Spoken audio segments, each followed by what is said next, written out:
চট্টগ্রামবাসীর কাছে ভালোবাসার আরেক নাম হচ্ছে চট্টগ্রামের ঐতিহ্যবাহী মেজবানের মাংস। মেজবানের মাংস বিভিন্ন আচার অনুষ্ঠানে কিন্তু তৈরি করা হয়। তাছাড়া বিভিন্ন রেস্টুরেন্টগুলোতেও কিন্তু এখন মেজবানের মাংস বেশ পপুলার একটা আইটেম। মেজবানের মাংসটা রান্না করার কিন্তু অন্যরকম একটি পদ্ধতি আছে। আর তাছাড়া মেজবানের মাংস রান্না করার জন্য একটি স্পেশাল মশলা কিন্তু তৈরি করতে হয়। তবে এই স্পেশাল মশলাটা তৈরি করার ঝামেলা এড়াতে অনেকে কিন্তু আজকাল প্যাকেট মশলার আশ্রয় নেন। আজকে আমি খুব সহজ পদ্ধতিতে দেখাবো কিভাবে করে মেজবানের রেডি মশলা দিয়ে আপনারা চট্টগ্রামের ঐতিহ্যবাহী এই মেজবানের মাংসটা তৈরি করতে পারবেন। চলুন সম্পূর্ণ রেসিপিটি দেখে আসি। প্রথমে আমি নিয়ে নিচ্ছি 2 কেজি পরিমাণ গরুর মাংস হাড় সহ। আর পিসগুলো কিন্তু খুব বেশি একটা বড় করা যাবে না, মাঝারি সাইজে টুকরো করে কেটে নিলেই হবে। তারপর দিয়ে দিচ্ছি এর মাঝে 1 চামচ পরিমাণ হলুদের গুঁড়ো এবং 1 চামচ পরিমাণ মরিচের গুঁড়ো। দিয়ে দিচ্ছি হাফ চামচ পরিমাণ জিরার গুঁড়ো আর দিচ্ছি হাফ চামচ পরিমাণ ধনিয়া গুঁড়ো। দিয়ে দিচ্ছি 1 চামচ পরিমাণ লবণ। তারপর দিয়ে দিচ্ছি 1 চামচ করে আদা রসুন বাটা এবং 3 টেবিল চামচ পরিমাণ পেঁয়াজ বাটা। আমি আগেই বলেছি আজকে আমি এই মেজবানি মাংসটা রেডি মশলা দিয়ে রান্না করছি। আমি এখানে আজকে রাঁধুনি কোম্পানির মেজবানির যে রেডি মশলাটা আছে সেটা ব্যবহার করছি।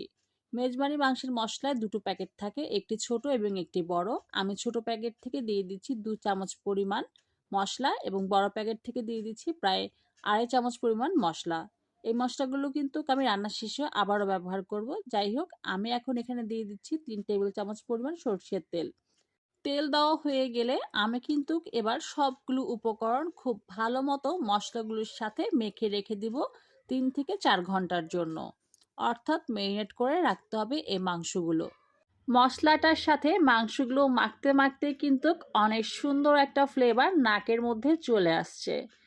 3-4 ঘন্টা পর ফিরে আসছি মাংসটা রান্না করার জন্য। একটি পাত্রে আমি নিয়ে নিচ্ছি পরিমাণ মতো সয়াবিন তেল। তার মাঝে দিয়ে দিচ্ছি প্রায় 1 কাপ পরিমাণ কুচি করা পেঁয়াজ। দিয়ে দিচ্ছি কিছু গোটা গরম মশলা। গোটা গরম মশলার মধ্যে আমি এখানে ব্যবহার করেছি এলাচ, দারচিনি, তেজপাতা, স্টার মশলা, লং, গোলমরিচ এবং শাহি জিরা। ও আচ্ছা, একটি কালো এলাচও কিন্তু ব্যবহার করেছি। সবগুলো মশলা তেলের মাঝে ভেজে আমি এখানে দিয়ে দিচ্ছি সামান্য পরিমাণ হলুদ, পেঁয়াজটা হালকা রং করার জন্য। তারপর এখানে ম্যারিনেট করা মাংসগুলো দিয়ে খুব ভালো মতো নেড়েচেড়ে অনেকক্ষণ কষিয়ে নেব। প্রায় আমি এখানে 1.5 ঘন্টার মতো কষিয়েছিলাম। কষানোর পরে আমি এখানে দিয়ে দিচ্ছি পরিমাণ মতো গরম পানি। গরম পানিটা দিয়ে আবারও নেড়েচেড়ে আমি প্রায় আধা ঘন্টার জন্য ঢেকে দেব। মাংসগুলো সেদ্ধ না হওয়া পর্যন্ত কিন্তু চুলার আঁচটা কমিয়ে মাংসগুলো সেদ্ধ করে নিতে হবে। মাঝখানে এসে উল্টে পাল্টে দিচ্ছিলাম আর দেখছিলাম মাংসটা সেদ্ধ হয়েছে কিনা।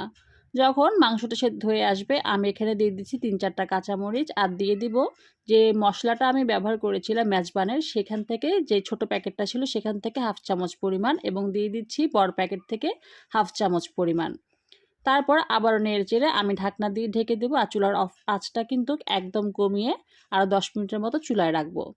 আমার মেজবানের মাংস কিন্তু একদম রেডি। এখন হচ্ছে গরম গরম ভাতের সাথে এই মাংসটা সার্ভ করার পালা। সবার কেমন লাগলো ভিডিওটি অবশ্যই জানাবেন। ধন্যবাদ।